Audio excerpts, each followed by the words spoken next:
હમણાં તો એક વરરાજો રાતના બધા દોસ્તારો વાળા પાર્ટી કરીને અગાસીમાં હુઈ ગયો રેડી થઈને કમ્પ્લીટ રાષ્ટ્રીય કાર્યક્રમ પતાવી. અને લોક સાહિત્યમાં અમે કાયમ કહીએ કે દારૂ કાયમ દુઃખ દેનારો, બે ઘડીની મોજ, અરે મોજ લેવામાં કંઈક મરાણા કજિયા થતા રોજ, બાપ દારૂ મૂકી દૂધડા પીજો, સમાજને દુઃખ ના દેજો.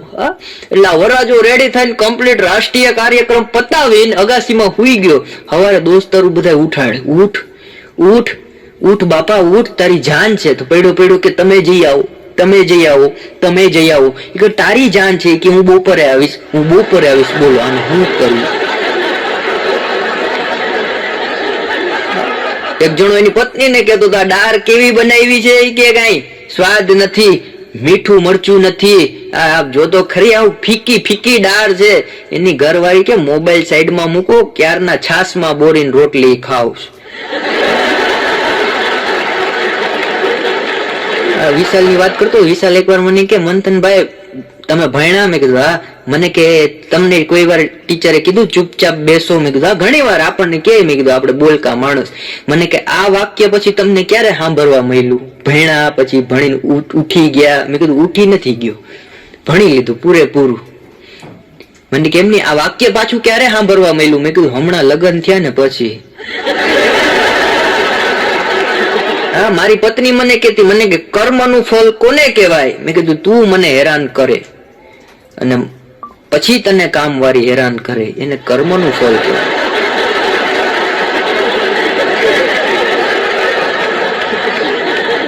હમણાં એક જણો ડોક્ટર પાસે ગયો કે સાહેબ ડિપ્રેશન આવી ગયું છે, મગજમાં ટેન્શન છે, કઈ ચેન પડતું નથી, હા કે બરબાદ થઈ ગયો છું. સાહેબ કે વાંધો નહીં, દવા લખી દીધી. કે આ દવા છે એ જમીન લેજો. ઓલું કે સાહેબ જમીન વેચાઈ ગઈ, એમાં તો આ ટેન્શન આવ્યું. ભૂકા કાઢી નાખે. ડોક્ટરોને ઘણી વાર ઘૂંઘરી ચડાવી દે એવા પેશન્ટ જાય. અને અમે કલાકાર ભલે નાના રહ્યા કોઈ મોટા હોય, બધાના આશિક હોય, અને આશિક અમને પંપ મારે એમ અમારી હવા ભરાય. હા, તો એક મારો આશિક છે, મને કે કોક દી ઘરે આવો. મેં કીધું આવશું. દરરોજ ફોન આવ્યો, કોક દી ઘરે આવો. મેં કીધું આવશું. અને કે ઘરે આવો. એમાં એકવાર જોગાનું જોગ જાતા હતા અને એના ઘરે ગયો તો મને બેઠાડ્યો. મને કે ઓહો કલાકાર અમારે ત્યાં ક્યાંથી? મેં કીધું ભૂલા પડ્યા. મને કે આવો આવો, 2 મિનિટ કે ઉભા રહ્યો. મેં કીધું શું કરવાનો થયો છે? મને કે બેઠો, મને ચાંદલો કર્યો.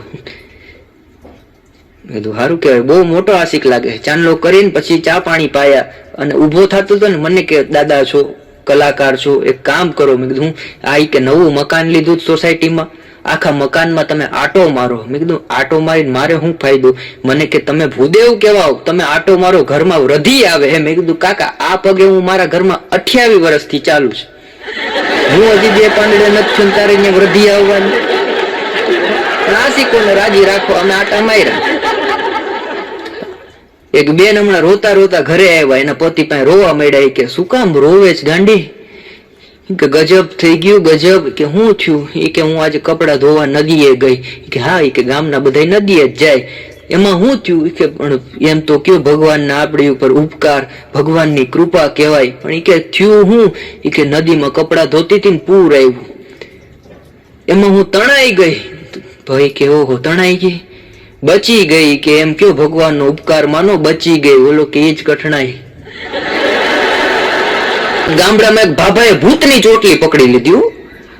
ભૂત નીકળ્યું અને ભૂતની ચોટલી પકડી લીધી ખડા. અને આપણે કહેવાય કે ભૂતની ચોટલી પકડી લ્યો એટલે પછી ભૂતને તમે કયો એમ કરે.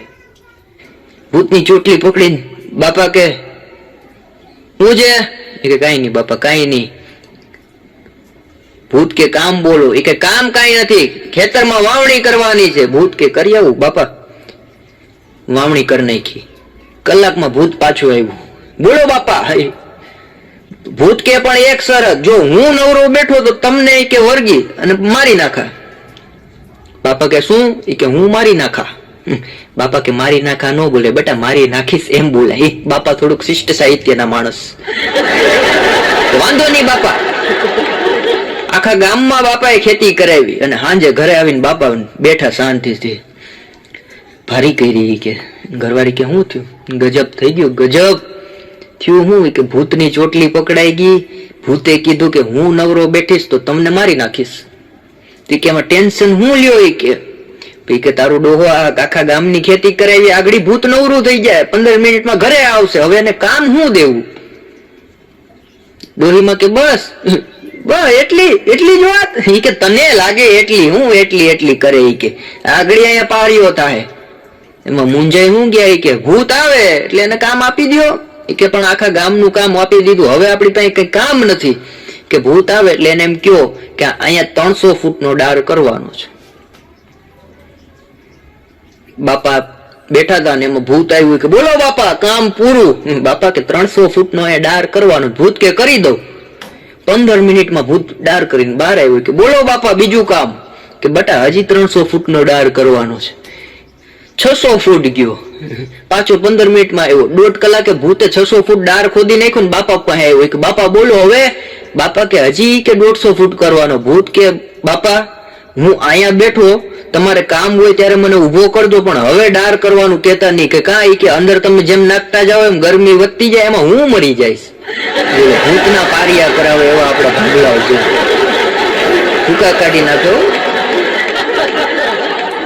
એક જણો બાપા સરકતી સિગરેટ પીતા હતા. મેં કીધું બાપા સિગરેટ ન પીવાય, આ સિગરેટ પીવાથી કેટલું નુકસાન છે શરીરને, આ સિગરેટ ન પીવાય. મેં કીધું તમને એક વાત કહું, સિગરેટ થી નુકસાન થાય, ફેફસા હળી જાય, કોરોના જેવી બીમારી થઈ હોય તો મરી જાઓ, સિગરેટ મૂકી દો. મને કે બધી વાત સાચી, તમારી વાત અમલમાં લઉં, પણ પેલા એક સિગરેટ પાવ.